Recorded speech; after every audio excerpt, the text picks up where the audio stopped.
last evening we started with our content, right? Before that we were discussing or sharing our views on the issues which are going to be addressed in the content. So we heard all of you on the various issues, right? So since you have been here for last 2 days in this workshop and you might have been thinking about these issues, if anybody has any questions or any sharings, we can start with that and then I'll carry on with the presentation. Anything on your mind?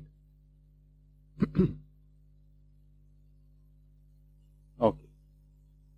So let's go back to the previous slide. I'll just take you back to, we'll restart with the thing briefly.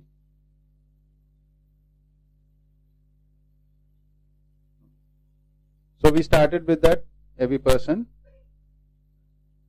after coming to a certain age, starts acknowledging these three facts, like I am, the world is, and then I want to live happily, right?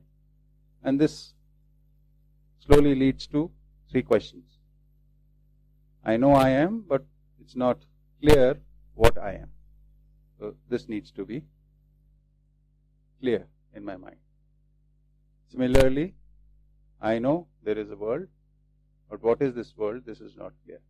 So that is the second question. And I want to live happily, but what is happiness? This is not clear. There's a lot of confusion. So these are the three questions which form the domain of knowledge, according to what we are talking here. Right? Knowledge is a common word which is used in many ways. Here we are using it for these three fundamental issues of what I am, which is the observer who is asking this question. So what I am. And because it's observing all the world around it also, a lot of things. So that is again the question. And the third question pertains to what it needs to do in this I in this world. And there seems to be an indicator within the observer, which is happiness or sadness. One part it wants, another part it doesn't want. It wants happiness. So it's an inbuilt indicator. What she is doing, is it right or wrong, or leads to happiness or unhappiness, or in other words, is it in harmony or disharmony? Right? So that is the context of these three questions. So these questions, not like these are the three questions and we are going to answer like this, but if you go through the whatever people have learned and whatever they have shared, which is available to us in forms of various philosophies, ideologies, then if you go through them, you come to the conclusion, okay, these questions have been addressed in some manner. So we are just taking a very small, concise summary of that. Let's go to the next slide. Where these three questions have, how they have been addressed in materialism and in idealism. So materialism is the worldview based in the fact that everything is made of matter, right? And idealism is a worldview which is based in that there is something beyond matter, and worldview, that something, I is a body, the world is treated like a resource for the body, and living happily is basically consumption. Right? How I want to feel, yeah. Right? So I have this agency to change from one to another, right? Yeah. So maybe I'm in this state, I would say, okay, let me change my state to something else, yeah. Right? So one is I get thrown into a state. The other scenario is I have the agency to move, shift states. Right. That's what I'm talking about. Right.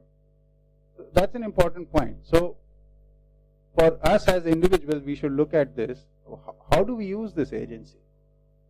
What sort of states do we seek?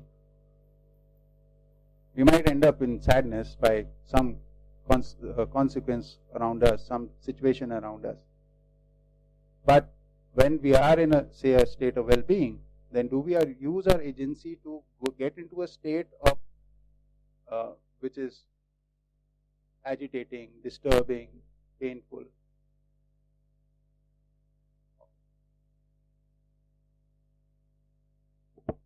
Fine.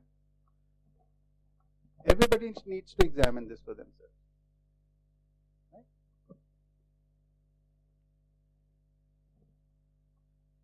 So, I for myself can say for sure that I don't seek such a place.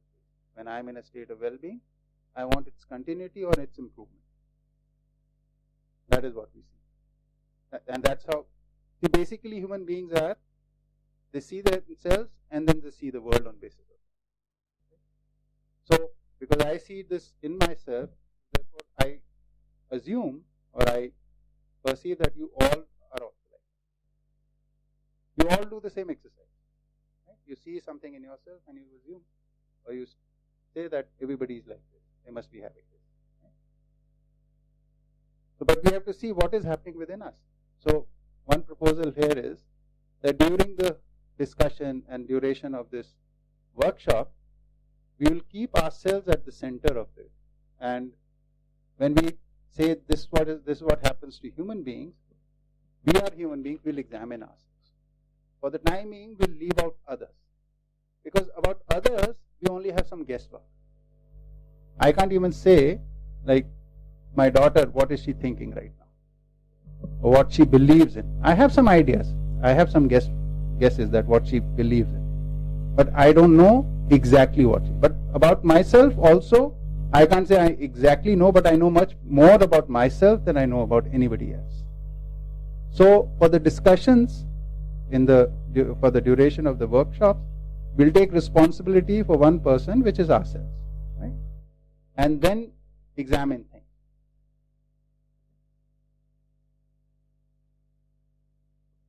Yeah.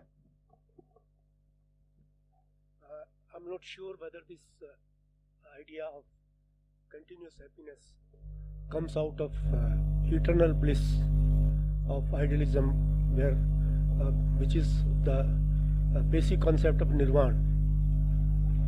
I'm not sure about that, but I would like to add there is another dimension about idealism. What Hegel said, the dynamic reality. In Indian philosophy, we talk of a reality which does not move and eternal. It has all the qualities, but type of inert kind of thing. In dynamic reality, there is a dialectical evolution. Changes take place for the betterment. So in place of happiness, we can say there is a continuous process, dynamic dialectical process, where all the units, what you are referring, family, town, or maybe country, or entire human race, they go through that process for the betterment. What they are today, they are better tomorrow. Yeah. So I think this dilemma of whether happiness or this, I think, may not bother. Thank you. Yeah. So I'm not very stuck on these words, but you have to use some words to communicate. So I'm using happiness for the time being, but yeah, this is a good idea. We are seeking a state of betterment. So, but there is this internal state also which at times is disturbed, and there is a time and when it is able to observe properly, observe yourself and observe others properly. And that state I am calling a state of well-being. There are higher states than that also, and we'll talk about that as we go along. But yes, so there is a tendency of going forward. That is definitely there. I just wanted to say, actually I was thinking about health. It's like when I'm really healthy, I often forget that I'm actually really healthy. It's only when I get sick, I suddenly realize, just what a boon it is to be healthy. And it's when I regain my health again, then I'm really happy to have regained it. But again, if I have a long period of good health, I will I won't appreciate it in the same way I do after I've had an illness. So I think maybe that's the model that you're kind of discussing here, really. Yeah, so this is interesting because with a lot of physical things we can always say this to, like eating food, health. Like if you are really hungry and then you eat, it gives you a lot more pleasure, right? But if you're not really hungry and you eat, it doesn't give you pleasure, right? And at times if you eat, it can also give you displeasure, right? So the dynamics of the material world have this relationship, and body is something like that. But what about relationships? You want to say something? Yeah, I mean, this is a really interesting example because it is to do with the body, but it's not like eating food. You can't constantly want to eat food, but you do constantly wish you were constantly healthy, even if in that state we might forget that we are healthy. You would never wish for yourself to not be healthy if you're thinking about it, if you're actually paying attention. Whereas with food or any other material pleasure, we don't even wish for it constantly. Yeah.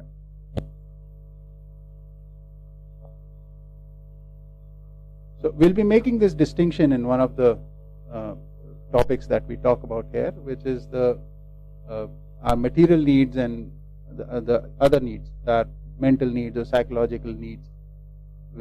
At that point, this will become more clear.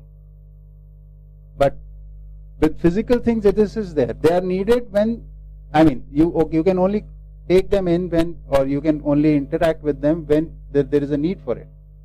If you don't have a need for it, interacting with the same thing might give you displeasure. Like, you're very hungry, you start eating, and you quite enjoy it. Once you are full, if you still persist with eating, it won't give you pleasure, but you still be able to eat some more. But if you still keep going, after some time you'll throw up. So it becomes unbearable. So physical interactions are limited by our body. Body's need. And body's needs have to be fulfilled, though therefore there is an inbuilt indication there that if we are fulfilling it according to the need, it is pleasurable. If it was unpleasurable, then we would avoid it. Because it is pleasurable, we do it. But then we try to fulfill our psychological needs also by eating. That won't work. We'll be talking about that in detail later. Pass the mic, please.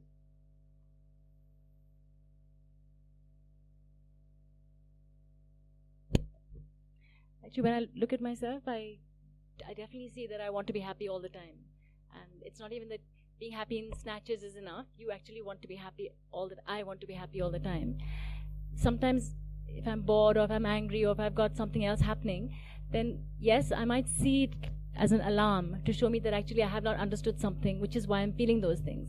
So yes, I may think that those are important to help me understand, but to help me understand with an end to being happy all the time. Not because if I felt that those were not necessary for my happiness, towards that end, I don't choose to be in those because I think it's something I desire in itself. But yes, I may focus on those things as a way to help me to get to happiness. As conscious beings, whatever the situation be, we can learn from it. Right? So if suppose I want to be in a state of happiness, but suppose I am in a state of sadness, I can learn from it. Which doesn't mean that I can only learn in a state of sadness. Right? This distinction needs to be understood.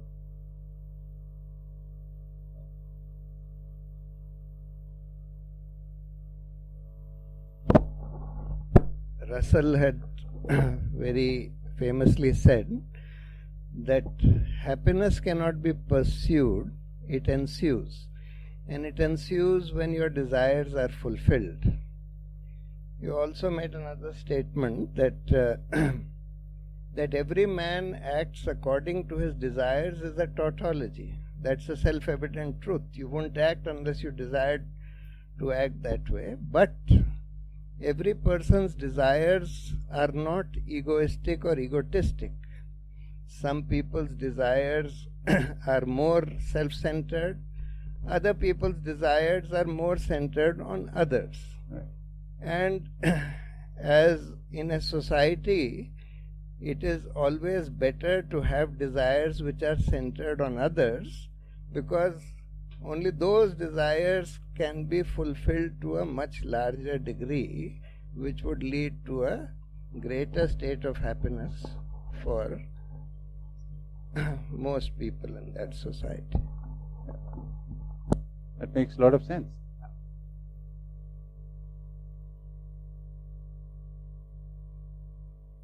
So, shall we move forward? Okay.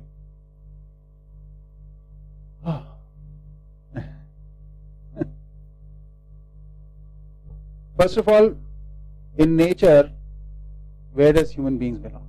So we are calling nature here as a system or an order, and humans belong to the knowledge order.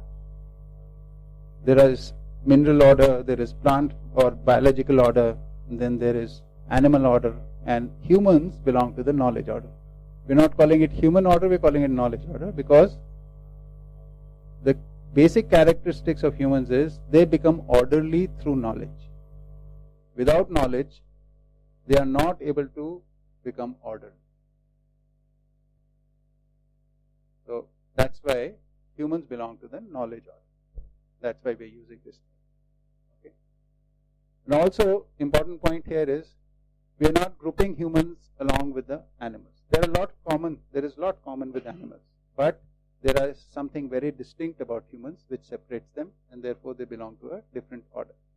So when we do the analysis of the 4 orders, at that time I'll talk about these differences.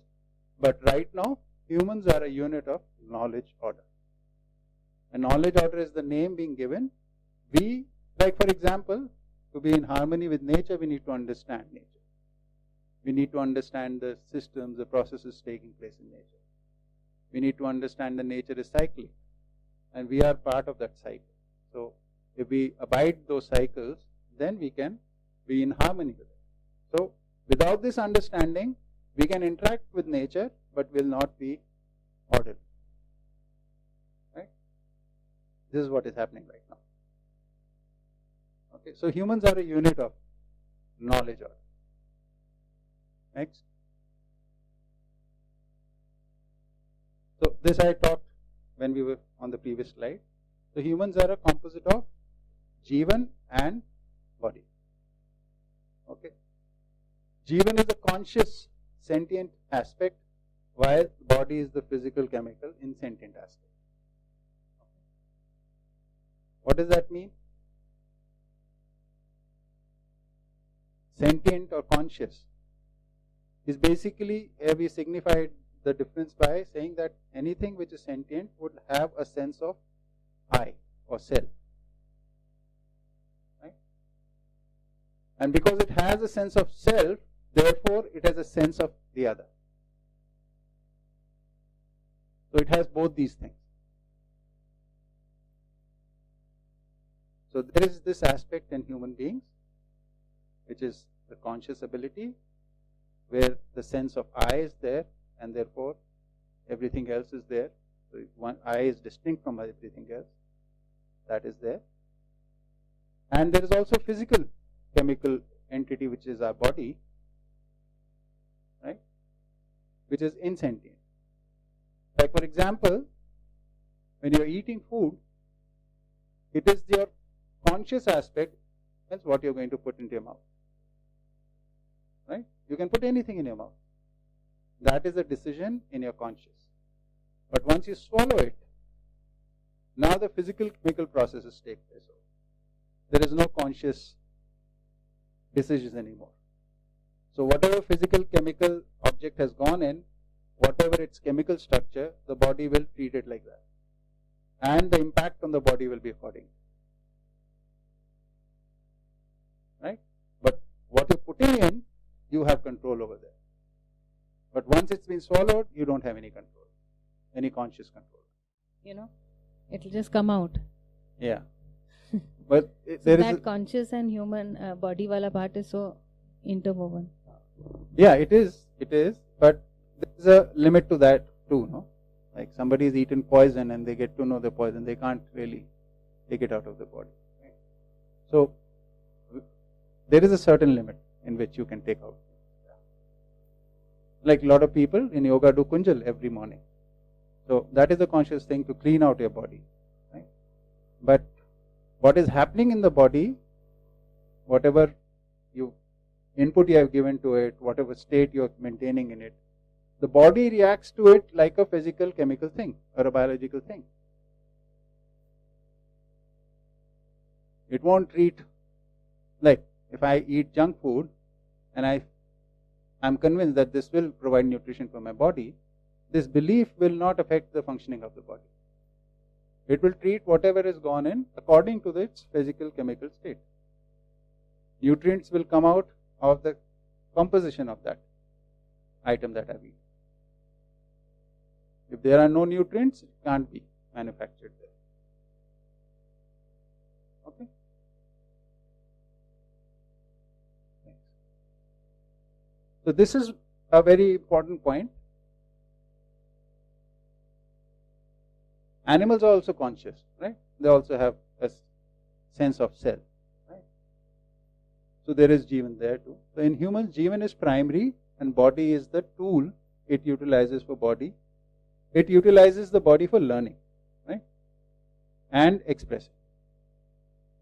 So this Jivan being primary is a very important point.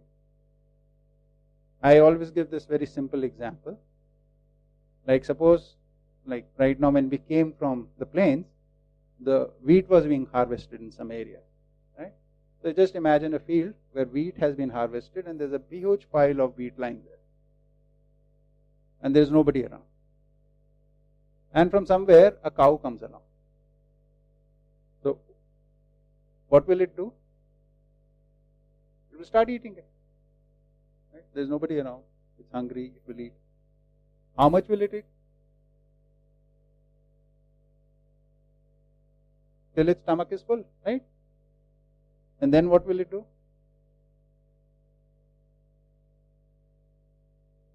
It will go away. Or sit down and whatever. So suppose it goes away. The next day, what will happen? Because it knows there is food there, it will come back again, eat again, then go away again. And this will keep happening again and again. Either the wheat will finish or somebody stops the cow from coming, right? It will keep on repeating like this. This is the case of an animal. But instead of a cow, suppose a person comes there. What will that person do? Right? So the cow's actions are determined by its physical needs, its bodily needs. And the conscious becomes the tool for fulfilling that. The decision is affected by the body. But in the human being, the conscious is primary. So like you're saying, you'll try to take it away. So this is just a desire. So that desire dominates. It will not think about eating right now, but how to take control of the whole thing. Right? So the conscious is more dominant in human beings, much more dominant than it is in animals. We'll go into detail of that, but this is an important distinction to know. Right? Any questions on this? The conscious aspect is more dominant in human beings. Yes. Pass the mic.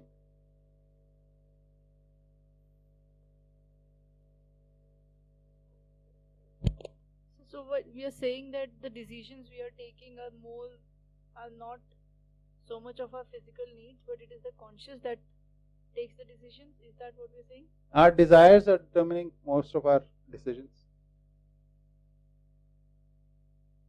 I mean, examine the last decision you took. You keep taking decisions the whole day, right?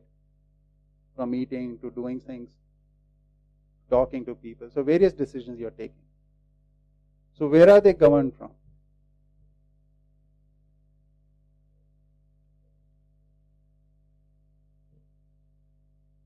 Like you're a mother, you make so many decisions which might be uncomfortable for your body, but you do it.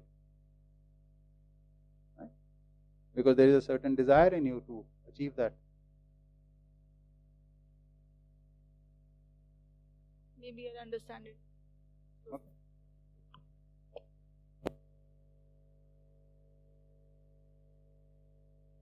Right? We are sitting here for 6 hours daily. This is not very comfortable, is it? But we desire to learn. Therefore, we decide that we'll sit through it. Right? It's very uncomfortable, right? Okay. So, no, before this, anyway, let it be. Yeah. So, what is the purpose of the body? So, for the conscious part per self, body is a tool. It cannot express itself without this tool. Whatever thoughts I might have, I need my body to speak. Similarly, if I want to increase my awareness, when we talk in terms of conscious, then the term awareness comes. This awareness levels are increased by using our body to study things, to observe things. So it's a very important tool. All our inputs and outputs, the conscious uses this tool. So to learn, the body is very important, and to live, which is the collective name for all that we express, right? We need the body. So it's not irrelevant. It is not a barrier in our journey. It is the most helpful tool. In the past, in idealism, the message has been the body is the biggest barrier for our learning. Because the body has senses, and the senses get distracted. And that is what is the barrier in our journey for knowledge. Whereas here the message is the knowledge will come through the body, with the help of the body. Knowledge will be in the conscious, but using the tool of the body. So it's the most important tool you have. And any important tool, what do you do with it? You look after it. Otherwise, your expressions will get affected, your learnings will get affected. Right? Okay. Yes, please.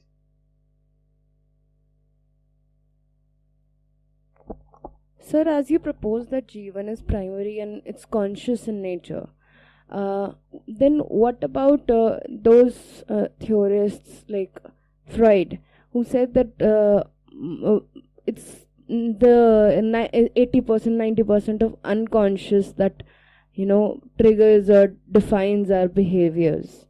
The hidden part that is actually leading to the kind of behavior we are doing. The how our body is acting is basically what is actually in the unconscious of our body.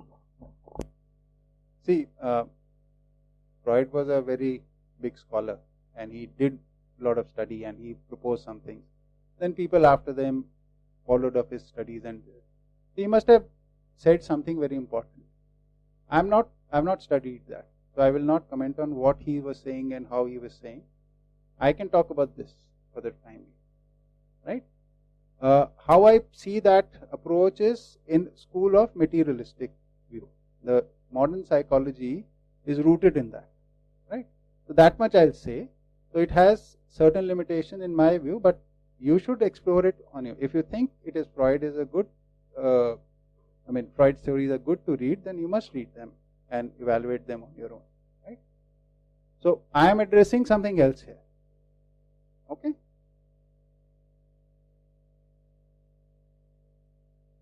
Anything else? So there have been a lot of scholars and they have studied a lot of stuff, right? So I have not studied most of it. I mean, I have studied very little, only this much. So I can share about this and I can explain about this. Right?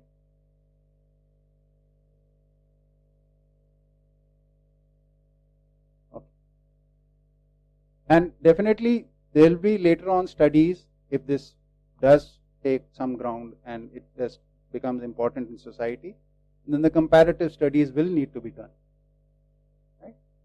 Research will be needed for that. Yes, please. I had once attended a talk by Adolf Grunbaum, American philosopher whom I greatly respected. And his talk was, can Freudian theory, can psychoanalysis be clinically verified? And for a person like Adolf Grunbaum, who was a logical positivist, the method of verification of a theory is the meaning of that theory. So he said at the end of it, so I don't think that psychoanalysis, that is Freud's theories, can be clinically verified, which for him meant that they are meaningless. But he said that we must still keep our minds open to the possibility of somebody suggesting how to verify these theories. But he says a word of caution here, while we must keep our minds open, we must not keep them so open that our brains fall out.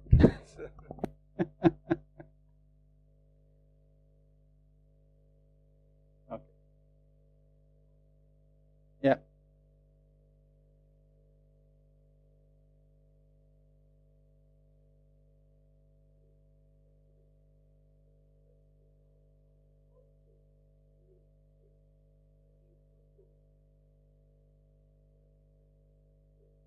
Sure.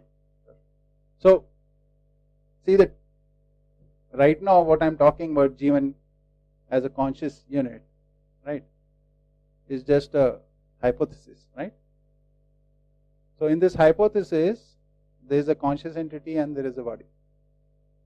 And they both work so well together that the conscious unit doesn't have a sense of it being a separate entity than body. So its journey starts with thinking of itself as a body. So when something happens to the body, it thinks that something has happened to it. Right? That is one point. So they work very closely together. Right? Or rather, the conscious unit is utilizing the body in such a manner that it is thinking that it is the body. In this state where it is not aware of its own identity, in those states, anything which happens to the body impacts it drastically. And as it becomes aware in its own self, the impact becomes more regulated. But there is an impact of the body on the mind, on the conscious part. There are no doubts about that.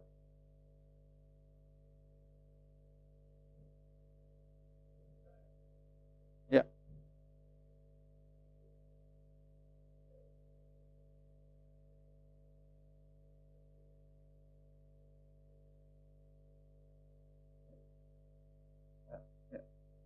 So hunger is within the body. The conscious observes it and initiates action for it. Right? Action could be fulfilling that hunger, or maybe we'll address it later. Whatever. Right? So in the end, the decision is rooted in the desire, which are in the conscious part. So we are making decisions all the time. This is very important. The conscious is making decisions all the time, right? And it lives those decisions through its body. We'll be going through a full presentation of this. Okay. And all decisions occur in the conscious or Jivan, and it makes decisions for itself as well as the body, right? Like we all do. How we are going to treat our body is our own decision. The body doesn't decide anything. Okay?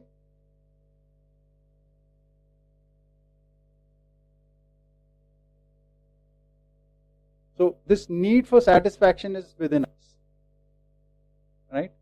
And humans can reach satisfaction only through humane conduct. A conscious decision to understand the same is essential to achieve this.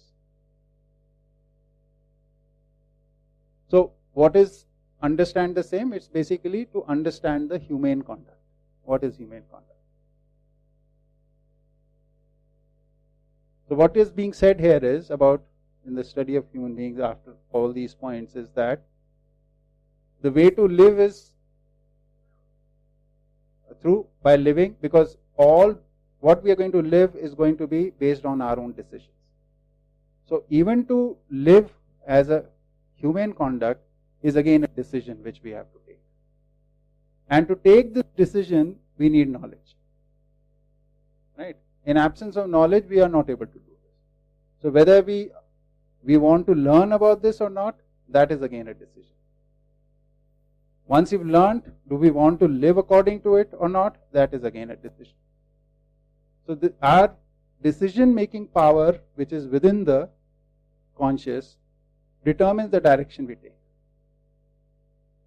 All our decisions are on some basis, right? There is some criteria we have. And these criteria presently we'll be talking when we come to the topic of what these criteria are. But there is some criteria. And these criteria presently are rooted in the belief that I am a body. So there are two distinct kinds of criteria. We'll be talking about that later. So most of our decisions right now and our journey, life journey, is determined by the fact that we believe that we are a body. We are only a body. Okay? So this distinction of Jivan and body is important. And that's what we'll be going into, understanding further distinction of how is Jivan different from body, for understanding.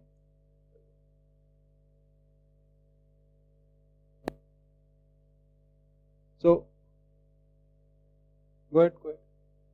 This part we have already talked about, that Jivan is the conscious unit, body is the physical chemical unit, it is the sentient entity, it is insentient, it is the subtle and it is gross.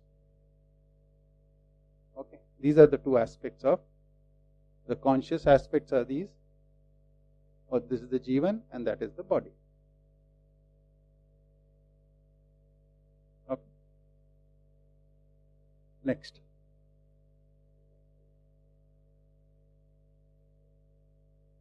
Right. Mind.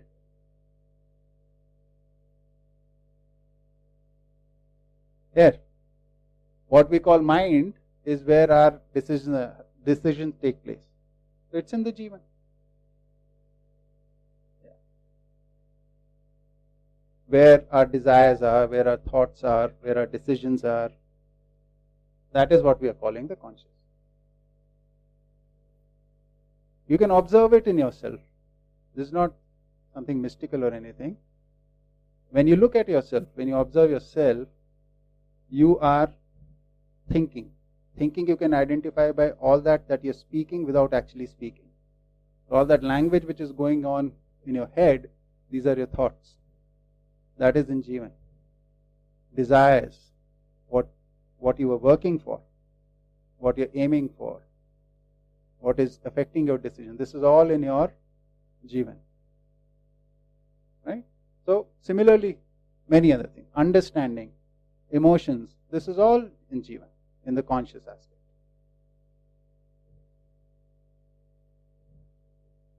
Huh? Huh.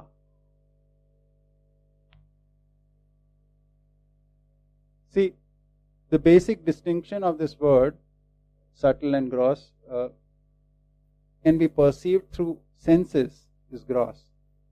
And what can't be perceived through senses and you need to understand it to perceive it is called subtle.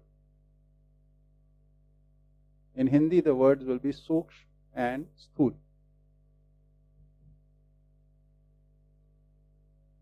See, we believe that we can only observe things or recognize things through our senses, right? So let's see whether it's true or not. We do recognize and identify things with our senses. That is one way of doing that. But there is another way that we use. For example, is there respect? Do you want respect? Do you want to be respected? Yeah. Now, can you perceive respect through senses?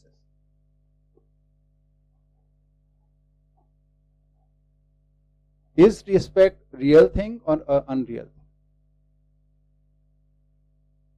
If it was an unreal thing, it would not really make a difference whether it is there or not. So when there is absence of respect, do you feel it?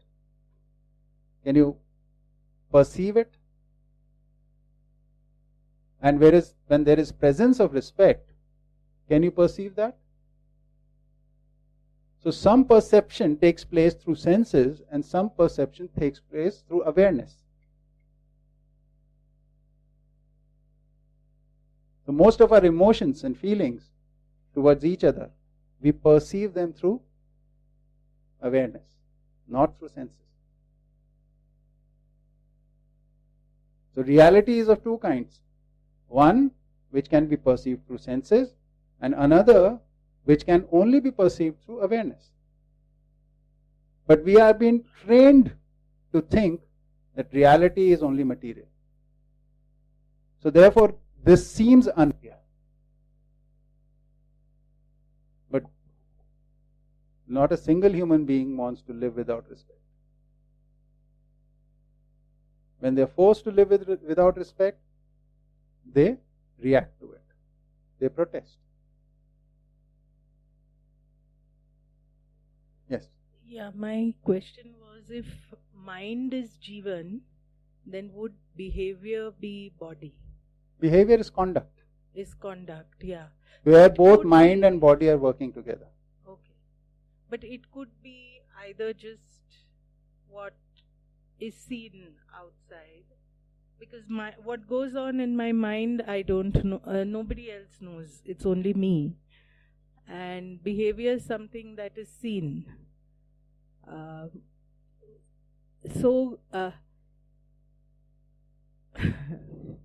My question, I got your question. I'm not able to put it in the right words. Yeah, behavior, action. Yeah. So that's seen. So would that be part of body?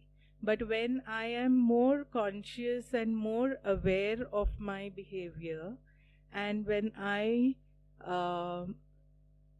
look at my behavior in terms of coexistentialism, then would that shift to Jivan?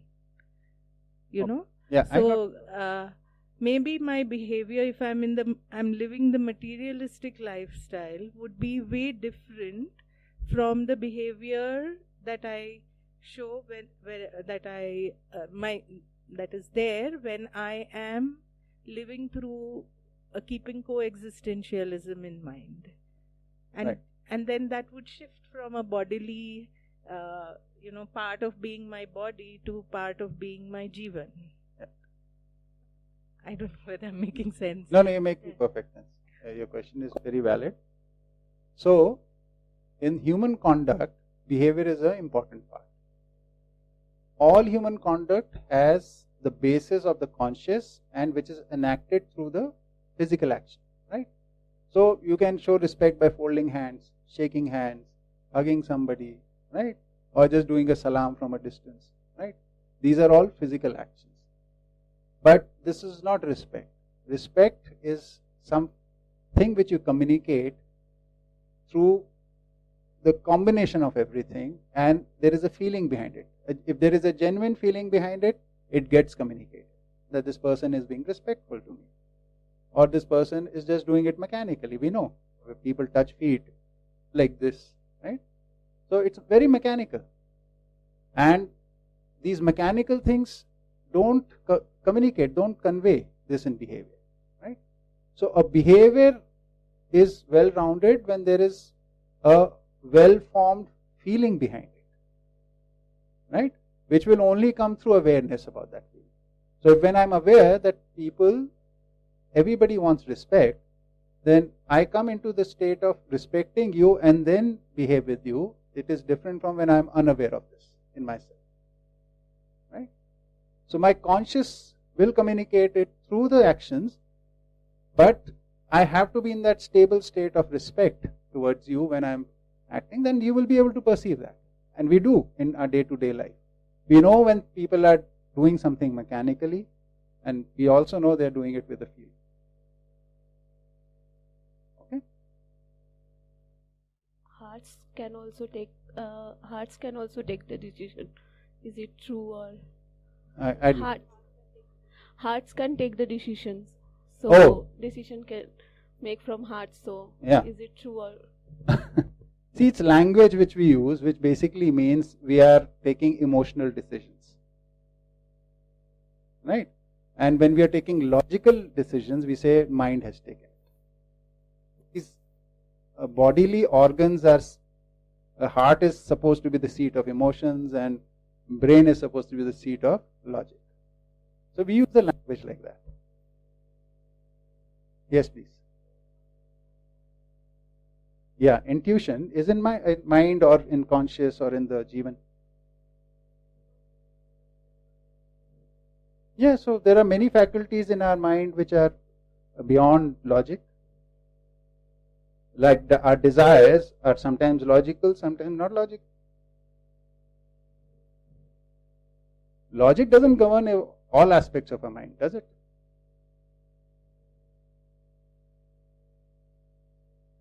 It is an important faculty. It has to be used properly, but we do not know how to use our faculties properly right now. Even thinking is a good faculty. We do not know how to use it properly. We get affected by a situation, and in that situation we think, right? We all know we are going through various life stages. Like we talked about life stages, right? So, for example, we'll all be going through, if no accident takes place, we'll all become old, right? And when we'll become old, our body will not be able to function as well. Our mind will be working properly. And that state of how will I live? We are not thinking about that right now. Right? Right now, why I'm saying we are not thinking about it right now is because we are making our society, our family structures and everything only for physically abled people. There is no place for elderly right now. Right? We don't even consider it. We will be spending at least, if everything goes well, at least 10, 15 years like that of our life. Do we need to think about it or not? Right? Right. Okay. Is mind always take those decisions? It's all logical. Sometimes it's illogical. You tell me. Are all your decisions logical? No. So, you can ask your person sitting next to you. Yes, please. Please give him the mic. It's nearby.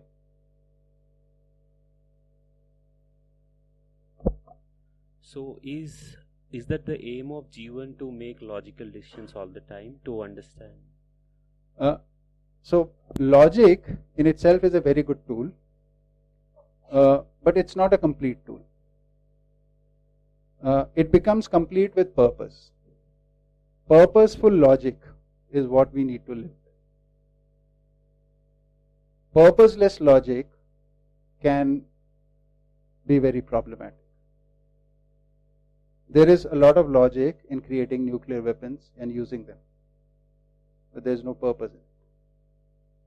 When I say purpose, well-being of all is the purpose. So it's a qualified logic then? Yes. Which means basic is logic, you as understanding the subconscious and unconscious being is also part of the Jivan journey. Yeah.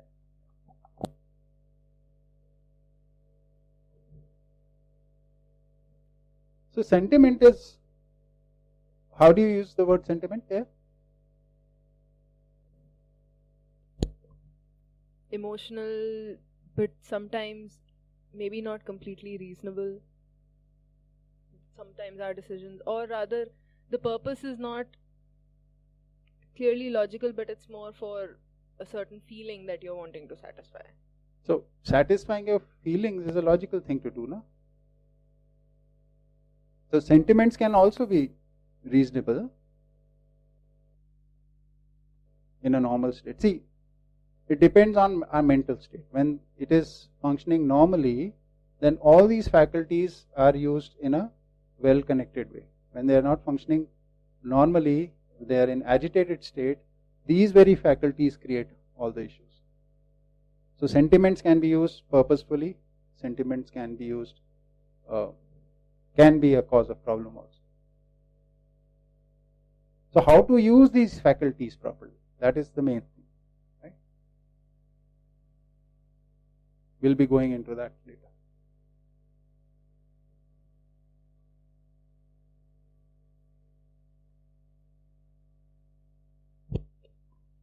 We are saying that purpose is well-being for all, but a lot of our decisions when we take are usually probably well-being for me, maybe sometimes my family, but it may harm somebody else.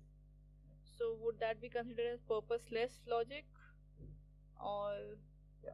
So first you have to become aware in the purpose, right? Right now we do not even consider the possibility of times that well-being of all can be achieved with well-being of self. So here we say, we have a saying in this Jivan Vidya, which is, well-being of all includes the well-being of self. You just have to first study it. Unless until you have studied it, you will not be aware in it.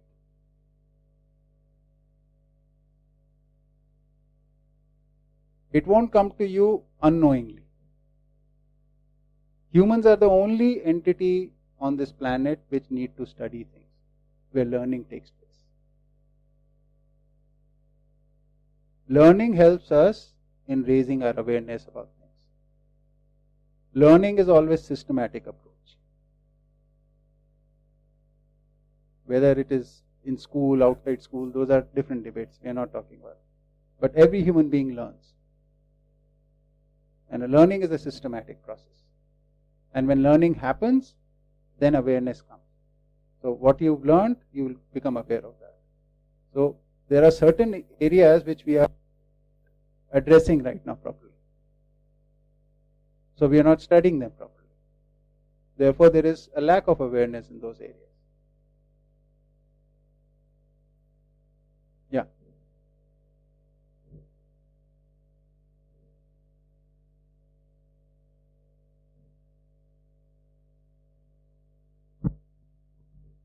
So a distinction between body and mind is quite an old sort of philosophical conundrum, and oftentimes the attention, and quite maybe understandably so, goes towards the mind because it is subtle, or at least considered subtle and immaterial. But I have read a few things which question body, in the sense that it seems that we can't really posit what is body, forget about mind. Because so much of what is external to the mind is actually subtle and not gross. So if respect is a faculty of Jivan, what about, say, something like gravity, which is not actually that perceptible to the human senses, only the consequences of it are somewhat perceptible. And there are all sorts of these numerous examples which actually show that the nature of the external world is not as gross as or not as material as we assume that it is. And actually this shift happened some 400 years ago, where it is commonly assumed that the sciences are an empirical endeavor which the world. But if you examine the scientific method, it begins with a hypothesis. Yeah. It doesn't, if you simply inquire into natural phenomena anymore, you begin with a complete sort of fictional idea, and then you construct an experiment which is actually a completely idealized environment to test it. So pretty much everything that we are inquiring into is not intelligible phenomena, but just things that may or may not be intelligible to the mind. Right. And that's because all the things that we are examining are no longer gross. So the question then emerges is not what is mind, but what is body. How are we going to make the distinction if we can't actually posit what body is? Yeah. So yeah, this is a very interesting, and this is covered in the part where we talk about fundamental state of coexistence. So when we talk about space and matter and how they both are coexisting and how they impact each other, we'll discuss it then. And how that leads to a body, how the evolution processes is taking place. So what is the causality in the existence? Is there any causality? If there is no, everything is random as science says. But here we say there is a causality, but there is no entity which is causing it as such. There is no God which is doing manipulating things. Is the nature of existence to coexist, and two things are there, one's property is this and one's that, and how they intermingle, that is what is leading to evolution. We'll talk about that.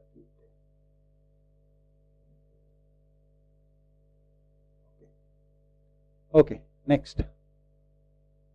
Duration. So here there will be a word which might cause some flutters. Right. So Jivan is immortal. Okay. It does get formed, but it doesn't die. Okay. So this also will be covering. And because something which is if you look at the forces, the conscious forces, how do they come about? Like they are like incessant forces, like the power to think, the power to desire, the power to understand, the power to realize. So these are rooted in an entity which is like formed from physical material itself. So it is kind of a matter that I am saying here, but it is a conscious matter. So that also is covered in this. Body, we all know, is mortal. So that's not much of an issue.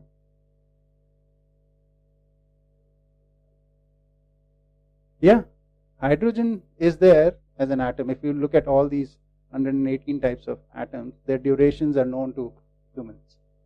So basically what is mortality is coming together in a state and remaining in that state. If that state now changes, then we are calling it mortal. Right? And the state is basically based in a structure. So all physical atoms have a life duration. So it changes after some time. Right? So hydrogen atom will be, say, for thousands of years or maybe whatever duration. But after that it will change. Why does it change? Because this balance which it is in, it has a duration. Because there are outside factors as well as internal factors which after certain duration stop working. I mean that balance is not able to stay in that state. So then it changes. But there is this structure in which this balance becomes perfect. The energy balance, and therefore it does not change. So basically it is a changeless structure. It is matter. Made of same components. Yes, you were saying that? Structural change. So this immortality or mortality is basically structural change. Like a body is a structure in a certain balance, and the structure's balance changes, and therefore the body structure changes, and it's no more there. No, just because the Jivan also changes, but maybe not physically, but the understanding is a change, in a way. Yes. The qualitative change takes, but the structural changes don't take place. Okay. The quantitative changes don't take place. Right. So this is a quantitatively perfect entity. So there are three perfections we talk about in this. One is the quantitative perfection, then qualitative perfection, and the conduct perfection. So, but those we talked about in the advanced classes courses. In this is an introductory course. As it is, it takes 7.5 days. So I will not go into a lot of those details here. But those of you get interested in this topic might want to go for those. All these answers are there. In this course, you will basically get an idea whether what we are proposing here appeals to you or not. Right? You'll be able to come to that conclusion. And from the second workshop, you'll actually start to study this. Right now, the thing which will happening within you is, does it even make sense? What is this? Right? Whether 8th day you will be there, you would have decided, okay, this is not for me, or this is for me. If it is for you, you will go ahead and study it further. Okay. Next. These are the abilities, right? We've talked about this: desire, thoughts, hope, understanding, feelings, all those things are its abilities. These are just indicative, there are more. Okay? And bodies are sensory and motor, that we know. Yeah, next. The body, the changes are qualitative, and the qualitative changes determine the quantitative changes determine the qualitative changes in the body. The physical chemical realm is basically any change which has to take place, whether quality, it will always be associated with some quantitative change first. Like for example, electron, proton, neutrons come in an arrangement which is called carbon, and they also come into an arrangement which is called nitrogen. Qualitatively they are very different, but the difference is because of the quantitative difference. The number of electron, proton, neutrons are different, and this is true for all the 118 elements. So basically, in the physical chemical domain or the insentient domain, the change is fundamentally quantitative and leading to qualitative. In the conscious domain, the change is only qualitative. There is no quantitative change. And this state of no quantitative change is what is being called immortal. Okay. Next. This also we have talked about, that what is in control. As a human being, we are conscious as well as physical. The conscious is in control of the physical. Is the operator. And the body is the medium through which the operator does things. The needs. So I'm using a word happiness, right? Yeah. So basically it's conscious needs. The collective name for the conscious needs and the fulfillment, the final state arrived, is what I'm calling happiness, when all the conscious needs are fulfilled.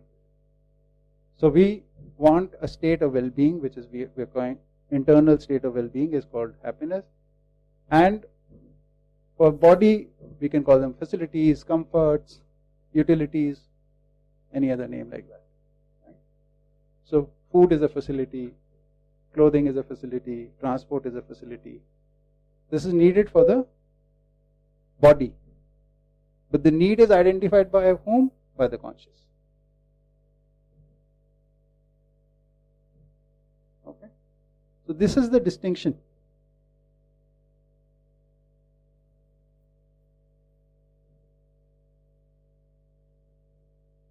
Next we'll be going into how these needs, because we are not able to make this distinction, how we are making wrong decisions on this.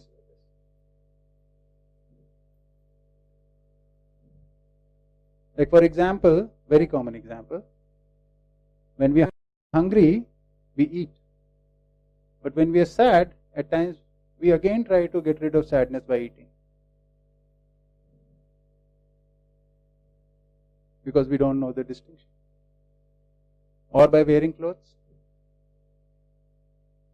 I'm unhappy, maybe wearing new clothes will make me happy. I'm unhappy, let's go for a drive.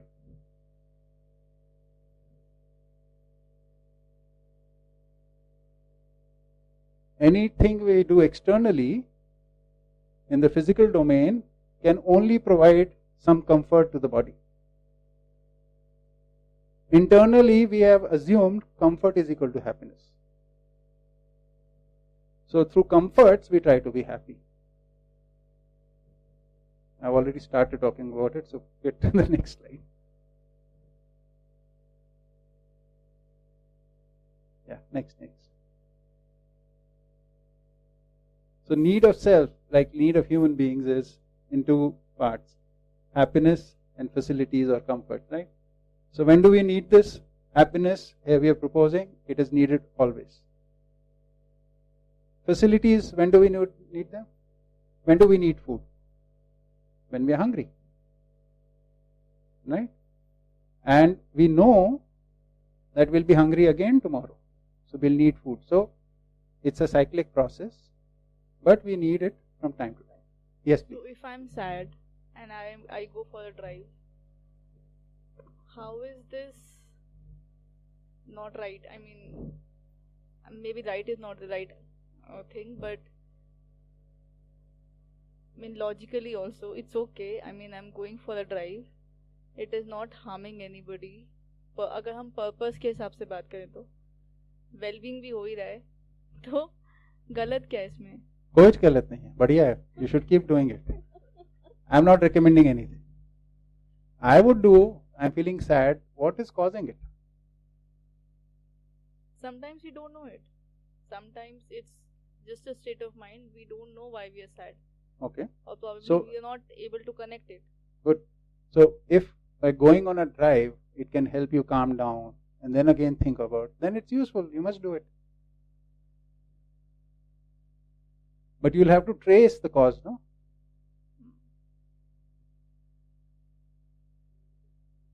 Yeah. Either you'll suppress it.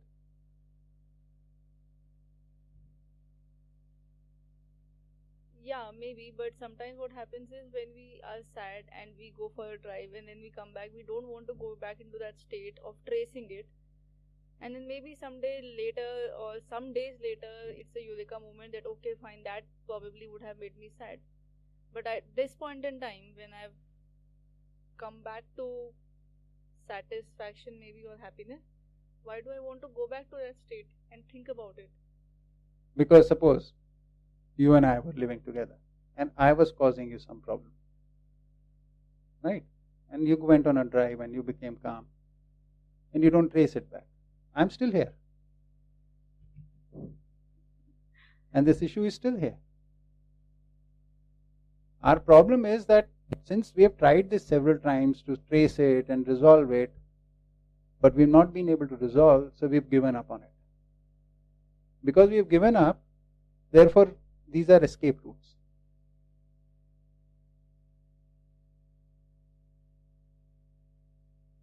Nothing wrong with going on a drive. I'll again repeat. Can always go. So do you think all the problems or even a trivial problem needs to be resolved, like if I'm just thinking about me and my partner and there are certain things that we don't get along on and then we sort of give up on each other on these things and we can live with it. I mean, so do you think everything needs to be pinned down to point of closure? If you feel the need to resolve it. Who am I to tell you what you should do? If I look at something which is recurring and it is causing problem, my approach is to resolve it.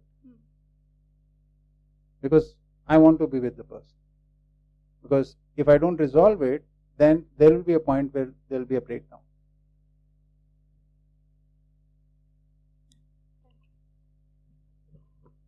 By resolving it, that needs some, I think,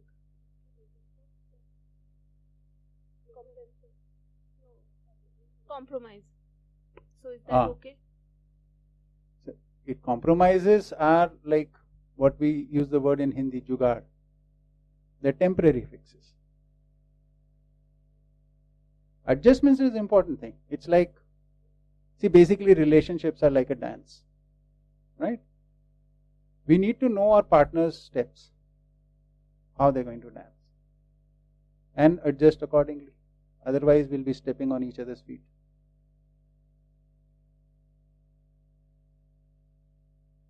Compromise normally is like you suppress your desire. You don't address it. So there's a limit to that. So you need to, so the proposal here is you can actually study this and you can come to some, like, I've been able to resolve a lot of issues in my life, which I found earlier impossible to address.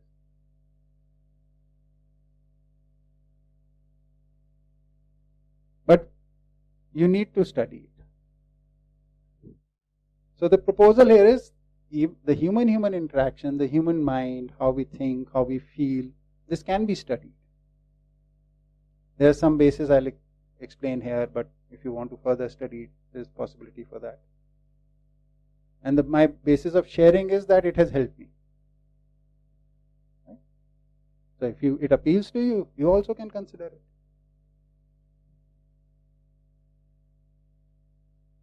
Okay, our session time is over. So we'll meet after 20 minutes. Thank you.